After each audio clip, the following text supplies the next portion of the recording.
bakuru b'amashomero muri Mbarara City nibajyangombaro gw'abegini mwingi kandi abashomesano bake nabwe cy'abashomesa baba bongirwa mu mashomero kijya kutungura ibyo bwegeso mu city konka twene bizibingi ntuyanda amaju g'abashomesa nitwenda facilities z'abarema abantu b'abarema nibenda kwatirwa ho munonga twina bateta nitwenda abashomesa ba sign language instructors nitwenda abashomesa ba special needs bingi Lerishime ritu gabona kugenda umnisha abashomesa tubine bararo abo kuba noshanga ngo agamwa amashomero agari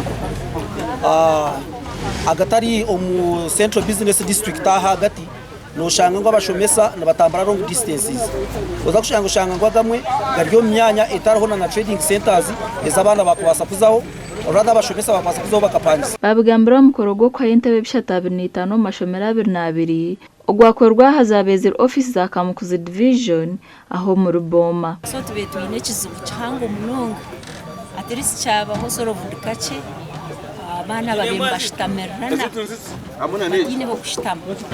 Abashomero bwitaga UPE bine bizuru bingi mwana ukubona umuntu yakwataraho tomusima. Omukoro gwahikwa homeya wa Mbarara City Robert Mugabe Kachebezi. Twinekizubu cyese ebiturukore byona kambaga mbere basebo nabanyabo government tekataho gakiragiro cya cities turya tu ntukikora aha system na budget ya municipality ekirikumanisa na wage bill takongerwaho ganangwa na shilingi 5 Entebe zagabwa zabanzirwa mu office y'ibyo bwegese abwa Mbarara City na Anita Tukunda Katunji Ronald na Trust.